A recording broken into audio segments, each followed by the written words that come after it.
समझो किन पैटर्न्स की वजह से तुम्हें इतना डर लगता है और तुम डिस्ट्रैक्शन ढूँढते हो, कभी स्मोकिंग, कभी अल्कोहल और कभी लो। जैसे ही वो थोड़ा बिज़ी होता है, रिप्लाई लेट करता है या थोड़ा स्पेस लेता है, तो तुम्हारा माइंड इंस्टेंटली रिएक्ट करता है। इसलिए तुम प्यार नहीं करते, तुम अटैच हो जाते हो। और तुम्हारे अंदर का वो बच्चा जो सालों से प्यार ढूँढ रहा था, उसे फाइनली लगता है कि मुझे मेरा इंसान मिल गया। डिफरेंस बहुत सिंपल है। अटैचमेंट कहता है कि मुझे मत छोड़ो, मैं टूट जाऊँगा। पर प्यार कहता है कि मैं पूरा हूँ और इस प्यार को मैं तुम्हारे साथ बाँटना चाहता हूँ। कभी-कभी ना लाइफ हमें एक ही लेसन बार-बार सिखाने की कोशिश करती है। बस फ़र्क सिर्फ़ इतना होता है कि कैरेक्टर्स बदल जाते हैं, लेकिन कहानी वही रहती है। तुम्हारी लाइफ में भी शायद ऐसा ही हो रहा हो। अलग-अलग लोग आए, किसी ने तुम्हें बहुत अच्छा फ़ील करवाया, किसी ने तुम्हें इग्नोर किया, किसी ने तुम्हें छोड़ दिया। लेकिन हर बार एंड में तुम वहीं खड़े रहे, कंफ्यूज्ड, हर्ट और ओवरथिंकिंग में डूबे हुए। और फिर वही सवाल कि मेरे साथ ही ऐसा क्यों होता है? आज जो हम बात करने वाले हैं, वो तुम्हें अनकंफर्टेबल लग सकती है, लेकिन अगर तुमने इसे ऑनेस्टली समझ लिया, तो हो सकता है कि लाइफ में कुछ चेंजेस आ जाए। तुम्हारी प्रॉब्लम आज से शुरू नहीं हुई, ये शुरू हुई थी बचपन से, जब तुम छोटे थे। तुमने कॉन्शियसली कुछ नहीं सीखा, लेकिन तुमने सब कुछ एब्जॉर्ब किया। घर का माहौल, लोगों का बिहेवियर, प्यार कैसे दिया जाता है, अटेंशन कैसे मिलता है, सब कुछ तुम्हारे अंदर क्वाइटली स्टोर होता गया। अगर तुम्हें प्यार कंडीशन पर मिला कि ये करोगे तभी प्यार मिलेगा, तो तुम्हारे अंदर एक बिलीफ बन गया कि मुझे लव डिजर्व करने के लिए प्रूव करना पड़ेगा।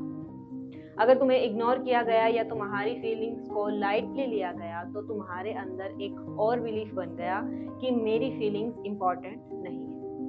और अगर कभी तुम्हें छोड़ दिया गया इमोशनली या फिजिकली, तो तुम्हें ये बिलीव हो गया कि लोग मुझे छोड़ देंगे। अब प्रॉब्लम ये है कि ये बिलीव्स तुम्हारे साथ बड़े हो गए। तुम्हें लगता है कि तुम प्रेजेंट में जी रहे हो, लेकिन एक्चुअली तुम अपने पास्ट से ही रिएक्ट कर रहे हो। जब कोई नया इंसान तुम्हारी लाइफ में आता है, तुम उसे एज अ पर्सन नहीं देखते, तुम उसे अपने पास्ट के फिल्टर से देखते हो। इसलिए तुम प्यार नहीं करते, तुम अटैच हो जाते हो। शुरुआत में सब परफेक्ट लगता है, वो अटेंशन देता है, तुम्हें स्पेशल फील करवाता है, और तुम्हारे अंदर का वो बच्चा जो सालों से प्यार ढूंढ रहा था, उसे फाइनली लगता है कि मुझे मेरा इंसान मिल गया। लेकिन यहीं से साइकिल शुरू होती है। जैसे ही वो थोड़ा बिजी होता है, रिप्लाई लेट करता है या थोड़ा स्पेस लेता है, तो तुम्हारा माइंड इंस्टेंटली रिएक्ट करता है। तुम सोचते हो, क्या मैंने कुछ गलत कर दिया? वो बदल क्यों रहा है? क्या वो मुझे छोड़ देगा? और धीरे धीरे तुम ओवरथिंक करने लगते हो। बार बार फोन चेक करते हो, उसकी हर बात एनालाइज करते हो, और फिर एक पॉइंट पर आकर तुम फाइट करने लगते हो। तुम्हें लगता है कि मैं सही हूँ, पर वो मुझे समझ क्यों नहीं रहा। रिलेशनशिप में अक्सर प्रॉब्लम ये नहीं होती कि कौन सही है और कौन गलत। प्रॉब्लम ये होती है कि दोनों अलग चीजें ढूंढ रहे होते हैं। एक साइड इमोशनली सिक्योरिटी चाहता है, क्लोजनेस चाहता है, और दूसरा साइड फ्रीडम और स्पेस चाहता है। ये नेचर का बैलेंस है।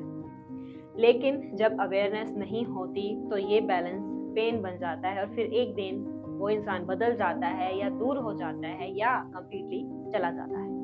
फिर तुम्हारा दिल टूट जाता है, तुम रोते हो, बार बार वही मेमोरीज के बारे में सोचते हो और खुद से पूछते हो कि उसने मेरे साथ ऐसा क्यों किया। लेकिन सच ये है कि ये सवाल ही गलत है। सही सवाल ये है कि इसने मेरे अंदर इतना दर्द क्यों ट्रिगर किया। क्योंकि हार्ट ब्रेक सिर्फ प्रेजेंट का नहीं होता, तुम पास्ट से रिलेट कर रहे हो। जब कोई तुम्हें छोड़ता है, तुम सिर्फ उसे मिस नहीं करते, तुम वो सब फील करते हो जो तुमने पहले फील किया था। रिजेक्ट होना, इग्नोर होना, इम्पोर्टेंट ना होना। इसलिए पेन इतना इंटेंस होता है।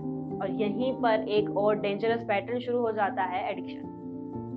एडिक्शन का मतलब सिर्फ सब्सटेंसेस नहीं होता। कभी नोटिस किया, तुम बार बार उस इंसान के बारे में सोचते हो, उसके लास्ट सीन चेक करते हो, उसकी फोटोज देखते हो, और तुम्हें लगता है कि मैं कंट्रोल नहीं कर पा रहा या कर पा रही। क्यों? क्योंकि तुम्हारा ब्रेन उस इंसान को एक रिवार्ड की तरह ट्रीट कर रहा है। जब वो तुम्हें अटेंशन देता है, तब तुम्हें अच्छा लगता है, पर जब वो दूर होता है, तो तुम बेचैन होते हो। धीरे धीरे तुम्हारा सिस्टम उसी फीलिंग का एडिक्टेड हो जाता है, और जब वो इंसान चला जाता है, तब तुम्हें सिर्फ इमोशनल पेन नहीं होता, तुम लिटरली विथड्रॉल फील करते हो। रेस्टलेसनेस, एंजाइटी, बार बार अर्ज कि उसे कांटेक्ट करूं, ये प्यार नहीं है, ये डिपेंडेंसी है। अब एक और डीप चीज को समझते हैं। तुम सोचते हो कि ये सब माइंड में हो रहा है, लेकिन ऐसा नहीं है। तुम्हारी बॉडी भी ये सब स्टोर कर रही है। कभी ध्यान दिया है कि जब तुम हर्ट होते हो, चेस्ट हैवी लगती है, सांस अटकती है, स्टमक में कुछ अजीब सी फीलिंग होती है, ये सब रैंडम नहीं है। तुम्हारे इमोशंस तुम्हारी बॉडी में स्टोर हो रहे हैं। हर इमोशन एक बॉडी पार्ट के साथ जुड़ा हुआ है और फिर उसी बॉडी पार्ट को वो अफेक्ट करता है। इसलिए ट्रॉमा सिर्फ याद नहीं है, वो सेंसेशन भी है। और जब भी कोई सिचुएशन तुम्हारे पुराने दर्द को ट्रिगर करती है, तुम्हारी पूरी बॉडी रिएक्ट करती है। अब यहाँ सबसे बड़ा इल्यूजन टूटता है। तुम सोचते हो कि वो इंसान अगर वापस आ जाए तो सब कुछ ठीक हो जाए, लेकिन सच ये है कि अगर वो वापस आ भी जाए तो तुम्हारा पैटर्न सेम रहेगा, क्योंकि प्रॉब्लम वो इंसान नहीं है, प्रॉब्लम तुम्हारे पैटर्न्स हैं। और जब तक इस पैटर्न को तुम नहीं समझोगे, तब तक तुम चाहे कितने भी लोग बदल लो, रिजल्ट सेम रहेगा। अब सवाल ये है कि हीलिंग कैसे शुरू होती है। सबसे पहले ये एक्सेप्ट करना पड़ेगा कि तुम्हारी हैप्पीनेस किसी और के हाथ में नहीं है। तुम कंप्लीट हो, लेकिन तुमने अपनी कंप्लीटनेस दूसरों को दे दी है। जब तुम खुद से डिस्कनेक्टेड होते हो, तुम अटैच हो जाते हो, लेकिन जब तुम खुद के साथ कनेक्टेड होते हो, तब तुम ट्रूली प्यार करने लगते हो। डिफरेंस बहुत सिंपल है। अटैचमेंट कहता है कि मुझे मत छोड़ो, मैं टूट जाऊंगा, पर प्यार कहता है कि मैं पूरा हूँ और इस प्यार को मैं तुम्हारे साथ बांटना चाहता हूँ। अब चलते हैं प्रैक्टिकल स्टेप्स की तरफ। पहला, खुद के साथ बैठना सीखो, डिस्ट्रैक्शन मत ढूंढो। आज के टाइम में खुद के साथ बैठना नेक्स्ट टू इम्पॉसिबल थिंग है, क्योंकि फोन, रील्स, लोगों से बात करके हम सब खुद को टेम्पररी डिस्ट्रैक्ट करते रहते हैं। हील नहीं करते हैं तो ये चीजें सप्रेस होने लगती हैं और फिर बाद में डिजीजेस के रूप में सामने आती हैं। इसलिए सबसे पहले खुद के साथ बैठना सीखो। दूसरा, अपने इनर चाइल्ड को समझो। उसकी क्या नीड्स हैं, उसके क्या ट्रिगर्स हैं, क्या चीजें उसे परेशान करती हैं, किन चीजों से उसे दुख मिलता है, किन चीजों पर वो रिएक्ट करता है, उन चीजों को समझो। क्योंकि सबकॉन्शियसली आज भी तुम इनर चाइल्ड के थ्रू ही अपने प्रेजेंट में रिएक्ट कर रहे हो। वो आज भी उसी जगह स्टक है जहां उसे हर्ट हुआ था। जब तुम ओवरथिंक करते हो, जब तुम डरते हो, वो तुम्हारा प्रेजेंट सेल्फ नहीं है, वो तुम्हारा छोटा वर्जन है जो अभी भी डर रहा है। तो उसे इग्नोर मत करो, उसे समझो कि वो अकेला नहीं है। उसे कहो कि अब मैं तुम्हारे साथ हूँ। तीसरा, अपनी एनर्जी वापस लो। हर बार जब तुम किसी को चेज करते हो तो तुम अपनी पावर दे देते हो। जितना पीछे तुम किसी इंसान के भागोगे, वो इंसान तो दूर भागेगा ही, तुम भी खुद से दूर हो जाओगे। तुम्हारे साथ कनेक्शन खत्म हो जाएगा, क्योंकि हमारे पास एक दिन के लिए लिमिटेड एनर्जी होती है। अगर उस एनर्जी को हम किसी दूसरे के लिए, सोचने के लिए, उसे चेज करने के लिए वेस्ट करेंगे, तो हम हमारे वैल्यूएबल कामों के लिए उस एनर्जी को यूटिलाइज नहीं कर पाएंगे। और जो इंसान तुम्हारी वैल्यू नहीं समझता, वो तुम्हारी एनर्जी भी डिजर्व नहीं करता। तो अपने आप को प्रायोरिटी देना सीखो, अपनी एनर्जी को अपने ऊपर इन्वेस्ट करना सीखो। और आखिरी बात बहुत सिंपल है, लेकिन सबसे इम्पॉर्टेंट है।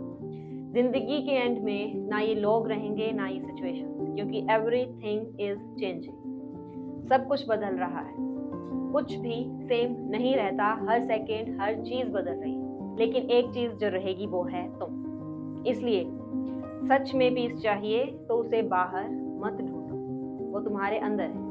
अंदर आओ, अपने आप के साथ बैठो, बातें करो, देखो कहाँ क्या दिक्कत है, किन चीजों से बचने के लिए तुम बाहर की चीजों का सहारा ले रहे हो। देखो क्यों खुद से बातें नहीं कर पा रहे। समझो किन पैटर्न्स की वजह से तुम्हें इतना डर लगता है और तुम डिस्ट्रैक्शन ढूंढते हो, कभी स्मोकिंग, कभी अल्कोहल और कभी लोग। लेकिन सच ये है, जिस दिन तुम खुद को समझ लोगे, उस दिन तुम्हें कोई भी डिस्ट्रैक्ट नहीं कर पाएगा।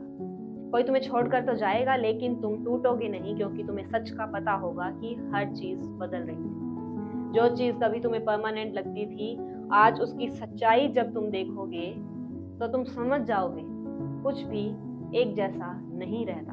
तुम किसी के साथ रहोगे तो सही, पर ज़रूरत से नहीं, चाहत से। वही असली फ्रीडम है, वही असली प्यार है और वही असली